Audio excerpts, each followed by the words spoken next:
Good morning, good afternoon, and good evening, and welcome to DigiCode Productions. Right, quantum computing. Some exciting developments. There's a new team that is currently using microwave energy on the electron particle level, specifically using silicon. And then they perform sets of test calculations. Now, by using silicon, they're actually finding that the quantum capacity of the processors is increasing multiple fold.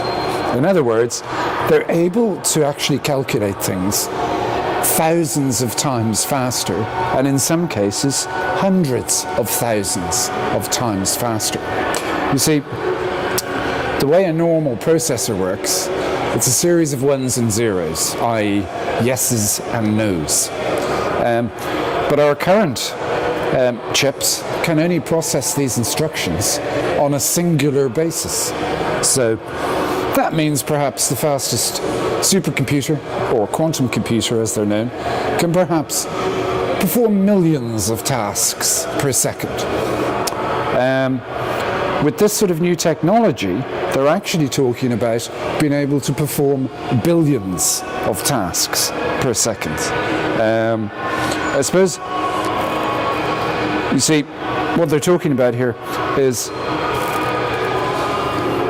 rather than the quantum computer being able to calculate ones and zeros or yeses and nos individually, it's able to simultaneously compute hundreds of millions of yeses and nos, which are all in the same state. It's fascinating technology. Now, it takes a little bit of time for you to get your head around it, but I've got it now.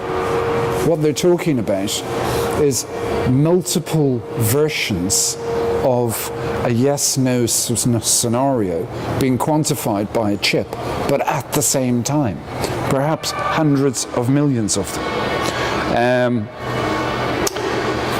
Wow. And when they're talking about multiple qubits of processing capability, I mean, this is the sort of stuff that they're going to need for the mission to Mars, for the quantum drive, for the graviton drive, for these sort of things that might get us off this little rock before our extinction level event. So it's going to be quite fascinating to see what comes out of this.